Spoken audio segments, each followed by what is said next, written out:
Welcome to Stand By Me Oregon podcast, where we talk about real-life money decisions and how to make them with confidence.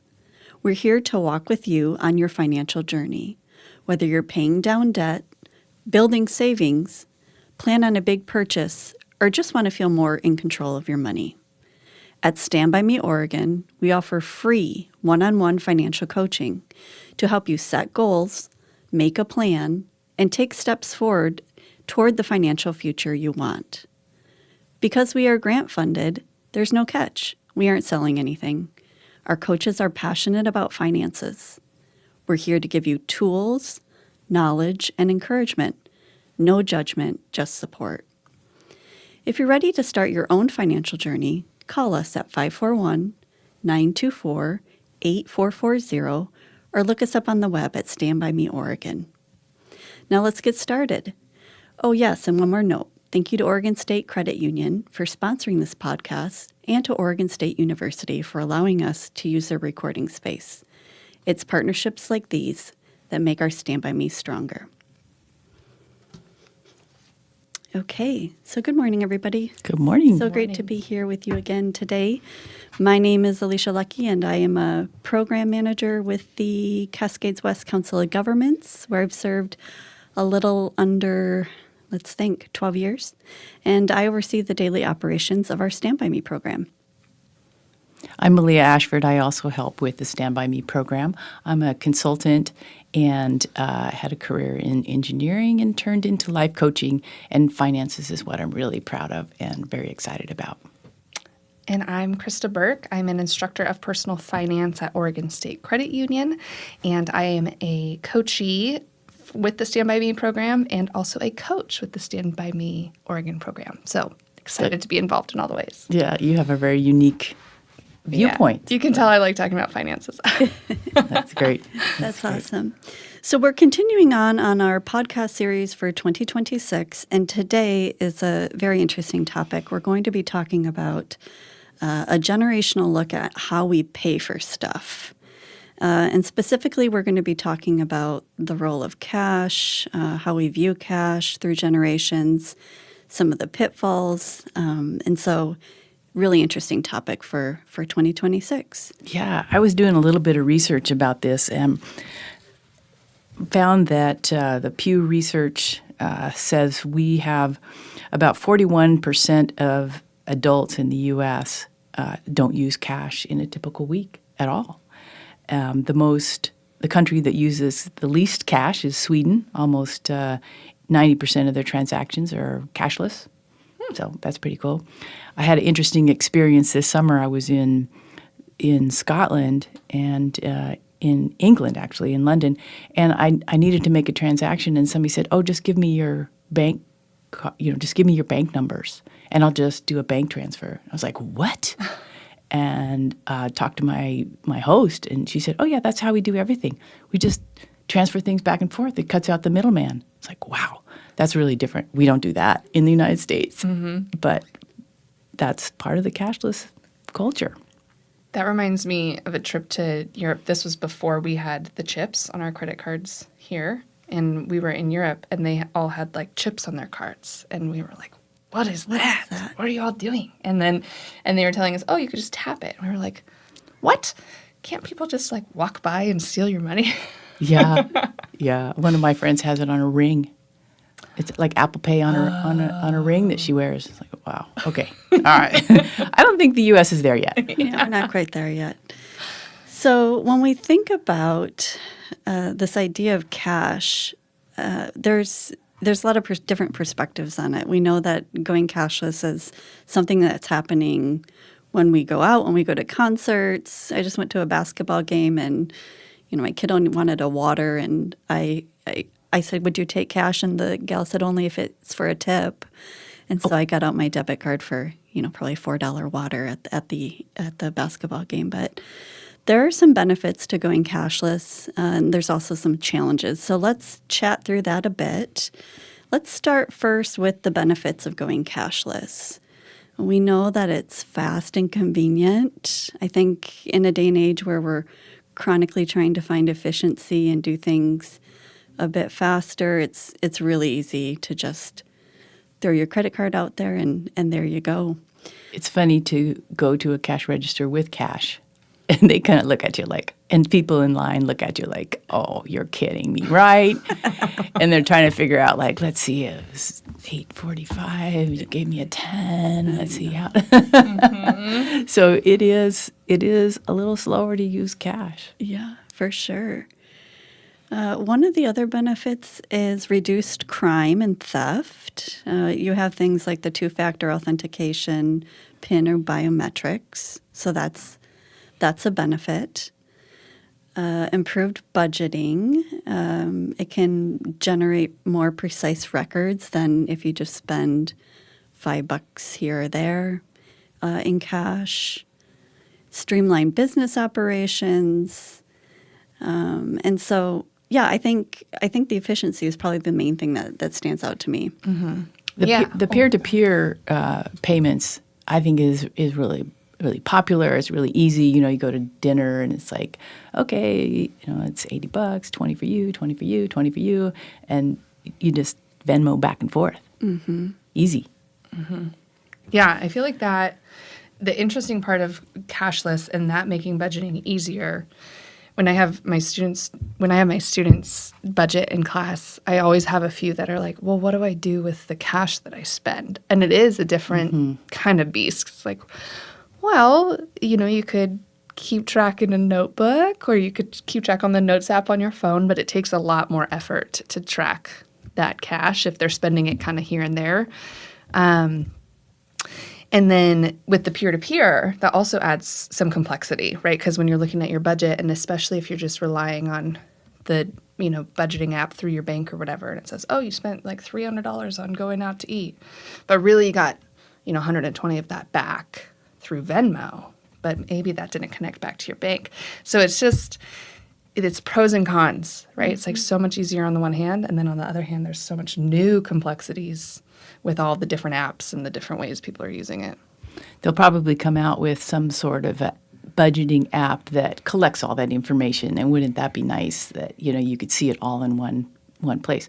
I don't know that that's there yet, but if somebody out there is listening, you're looking to develop an app, here you go. There used to be, it was called Mint Mobile. Did either of you use it through Intuit? Mm-mm. So it was Mint, and they did that. But of course, you had to connect every one of your accounts. So then it comes back to that privacy. And maybe this is a generational piece, but I'm always like, you are all of my information. But a few years ago, they sunset that, and they got rid of that app. So I'm not sure if they've, why, or if they brought that back. I don't know. Because, that was very convenient. Yeah, so that brings us to some of the challenges of going cashless, right? So one of them would be in accounting for the budgeting, unchecked spending, impulse buying, which we talk a lot about with our clients, right? Impulse buying. Cash feels like funny money. We'll chat a little bit about the idea of cash here in a bit. It's easy to spend beyond your means, and you can incur more debt.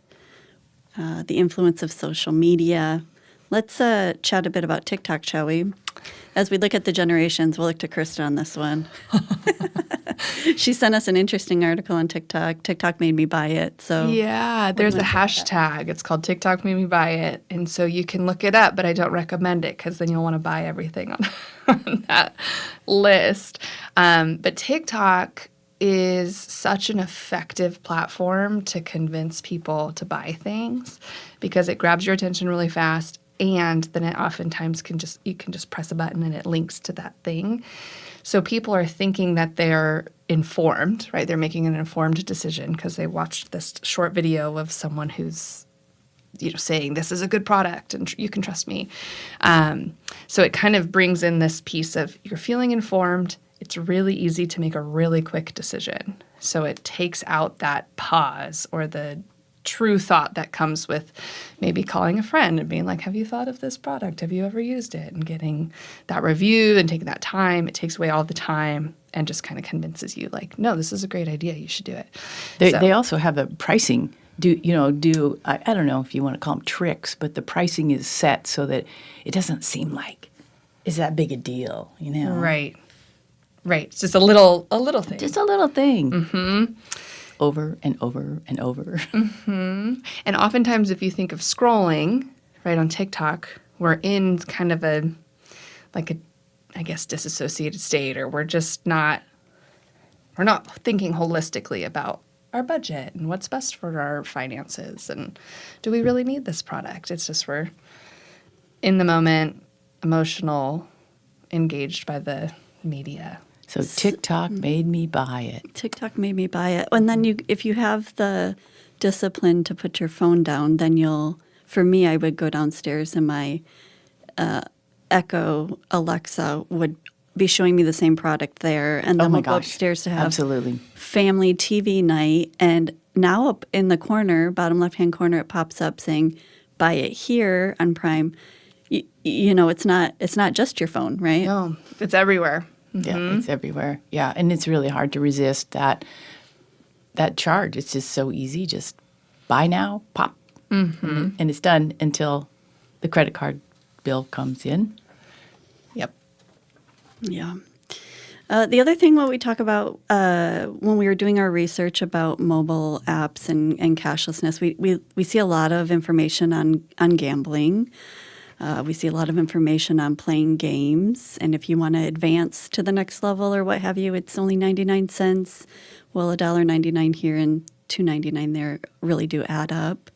So this is something that is also with that impulsivity coming to light as well. And subscriptions. Subscriptions, yeah. I just found that I had a subscription to, it's not Audible, but it's an Audible type app, and I forgot about it. And so for 2.5 years, it was charging me $9.99 a month. I was so embarrassed to realize it. I didn't realize that. And I looked into it, and it's like, you have 49 credits. Like, oh, my gosh. Well, I have erased that subscription. And you can read a lot now. Oh, With yeah, all your credits. so I can. Yeah. Yeah. The gambling one surprised me. That was a couple of years ago with my students. I always required them to set a financial goal, and I had a lot of students setting goals around, I want to gamble less. And these are college students. I was like, come on, set a real goal. You're not really gambling that much. What are you talking about? And they're like, no, we are. And I started looking into it, and it's this huge phenomenon now because they're targeting like younger and younger people, because so many people have phones when they're younger, and so they start out as games, right? So it doesn't seem like gambling, but it's just little games that you have to buy tokens for, and then they use these tactics that I tell my students all the time, they've done so much research to figure out how to get you to spend money. Like, this isn't because you're easily manipulated or because you're dumb. It's because there's been billions of dollars spent studying humans and how the brain works, and now they can capitalize on that information that they have. So, they pull you in by giving you free coins, and then they get you connected to that rush of winning, and they make sure that you win just enough, right? And you can look back at casinos, and they do the same thing, right? Why they give you free drinks when you're there, and so they know to keep you drawn in just enough. But now they're targeting like young teens with cell phones. So they're getting them that much earlier when their brains are that much more susceptible to getting kind of stuck on this stuff. So what's the antidote? I personally think it's awareness, just being really aware, and it gets into the pillars of Stand By Me coaching, which are budgeting. And the first part of budgeting is going back and looking at your expenses.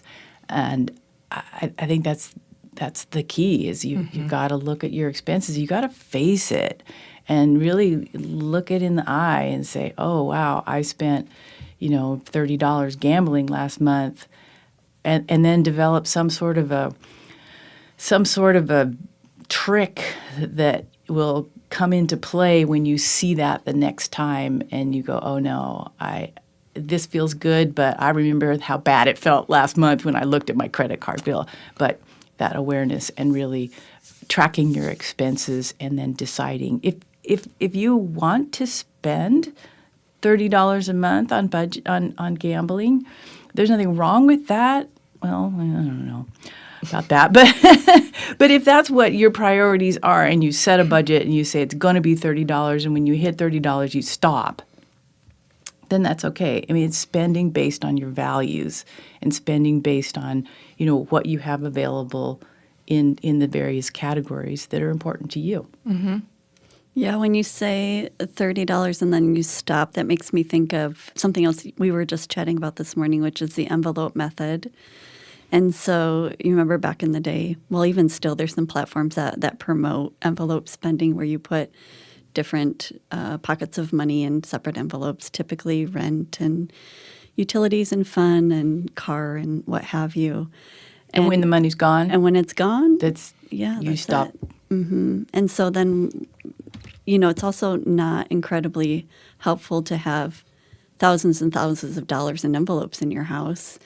And so we're also seeing kind of an uptick of digital envelope spending, if you will. And I think modern day we're seeing something like, using different bank accounts for different things, using a credit card only for one thing. Maybe you have,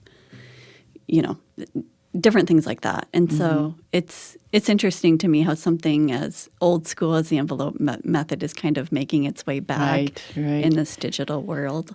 Oregon State Credit Union uses a platform called Bonsai, and there's a great article in that about the difference between cash envelope and the non-cash digital envelope spending. Those articles, there's quite a few articles on that Bonsai that Oregon State Credit Union uses, and that can be accessed by using the URL standbyme.bonsai.org, and Bonsai is BANZAI.org. A lot of good information on there, and specifically some good stuff about the cashless economy. For sure. Okay, so let's wrap up just real quick about the benefits and challenges of using cash. Other things we have here is, benefits of cash is sticky spending. To some, it's more tangible to pay with cash, more painful. There's some anonymity. It's not trackable or usable by marketers, as we talk about them chasing us around our homes, right? It's also accessible. Backup for a digital breakdown or a natural disaster. So that's cool. Some more challenges that we've noted here of using cash itself is you have to go to a bank or an ATM to get cash. Forces you to, that could be a benefit or a challenge, right? in a lot of these. Security. If cash is stolen, there is no recourse. So we talk about our time abroad, being pickpocketed or something, you lose your funds, that's it.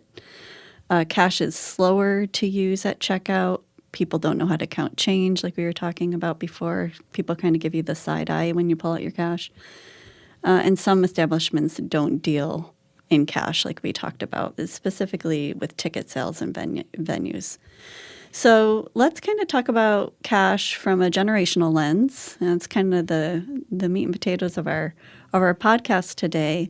So we are happy to say that in this room, we represent all generations. So we have baby boomers, which 31% use digital means.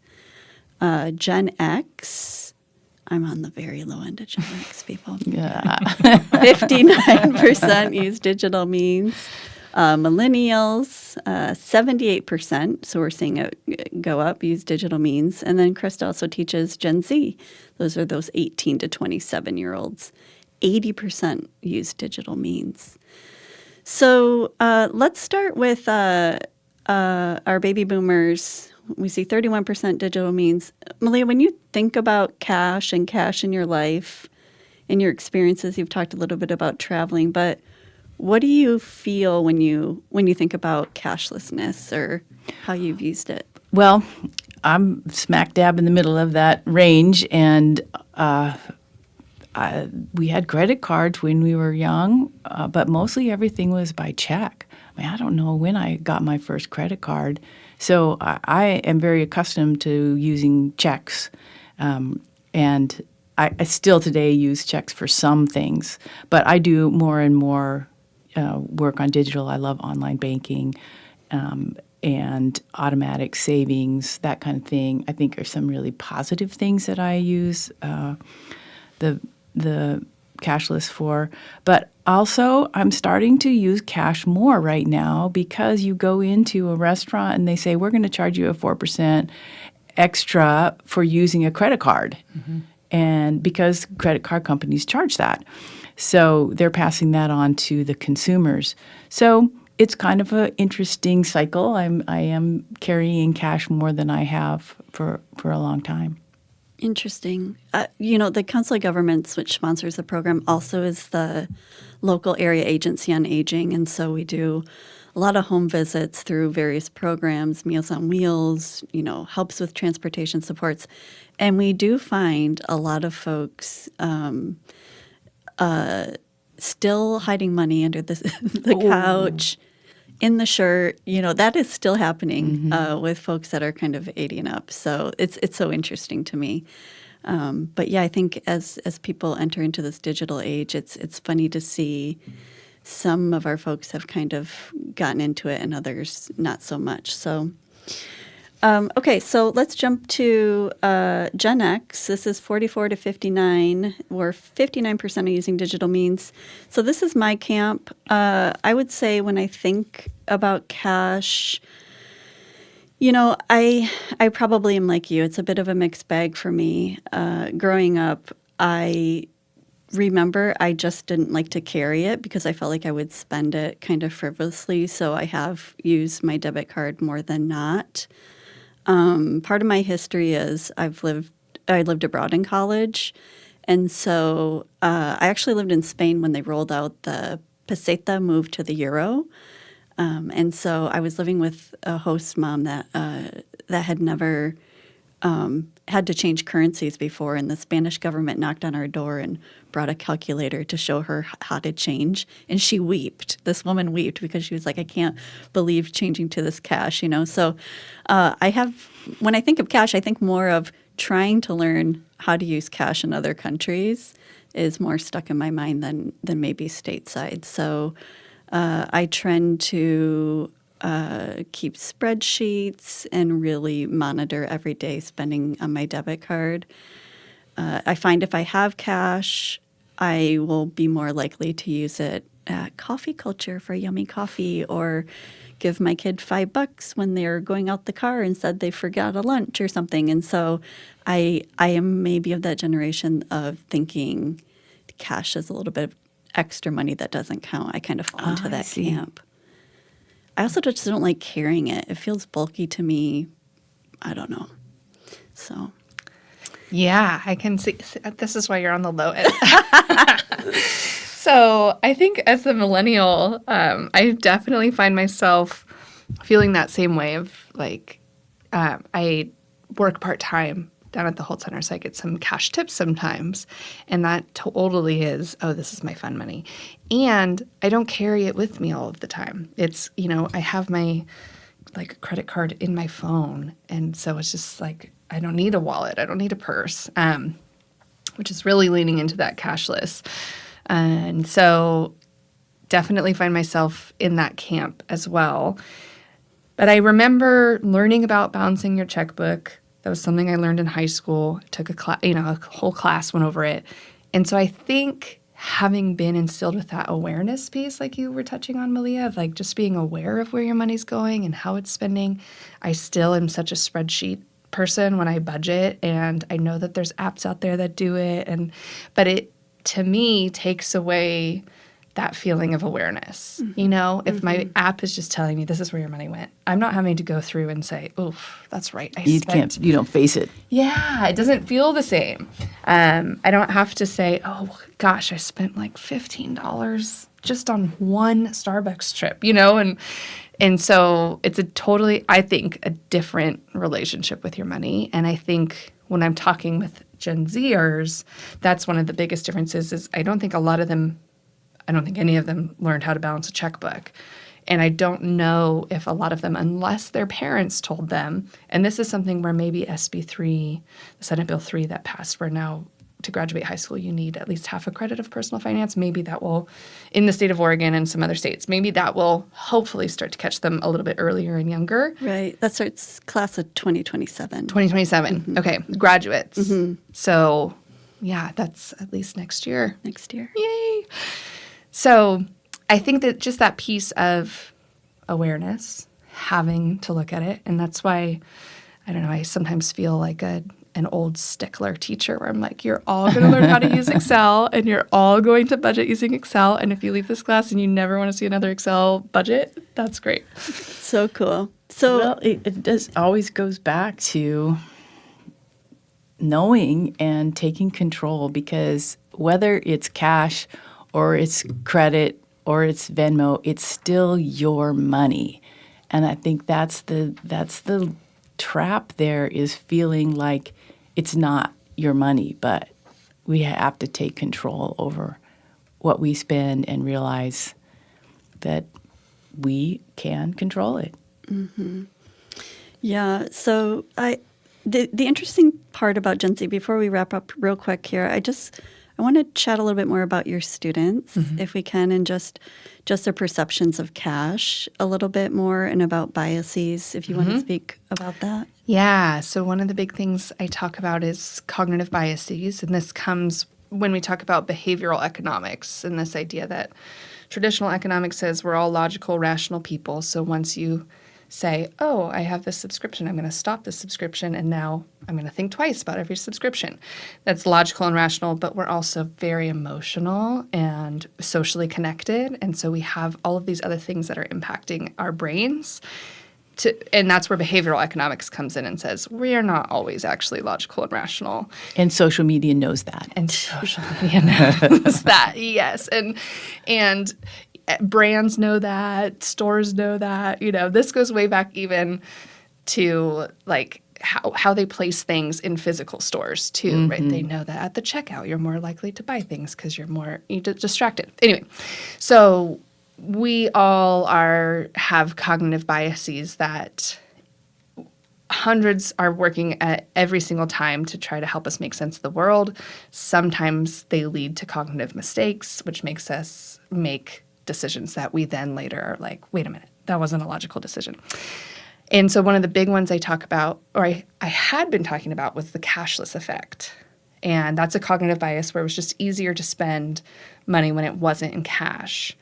And every time I brought it up in class for the last couple of years, students were like, I don't know, cash is like way easier to spend than money on my credit card. And I was like, what? Tell me more about that. And so they kind of see cash as this fake money because they've grown up in such a cashless world. You know, it's really that perspective of like, this isn't real. It's never touched my bank account, so it doesn't count. And that's actually an example of another cognitive bias that's called mental accounting, where we put different pockets of money in different categories in our mind, and we don't see it collectively as this is our money. It's the same way, like if you get a refund from a store, like you return a pair of pants, and then maybe you get a cash refund, or you get a refund in store credit. You're like, this is free money. It's like, no, that was Still money. your money. Money that you actually spent before. Or like if you get money as a gift and then you just go blow it on something you would never spend money on normally.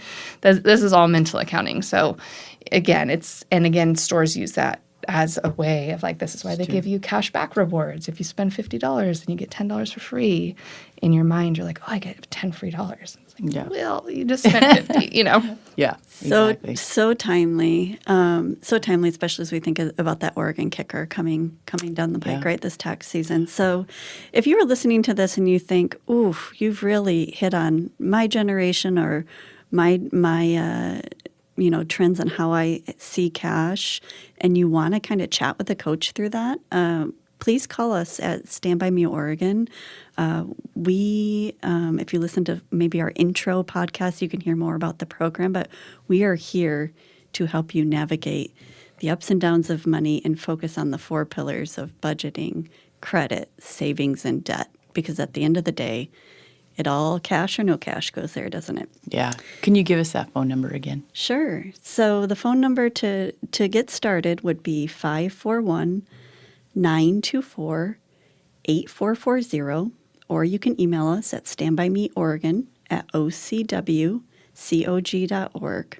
So thank you guys again for today. This has been wonderful. It's been really fun. Super interesting. I'm learning a lot. Yeah, Could for talk sure. forever about this. And thanks again to Oregon State Credit Union for sponsoring the podcast.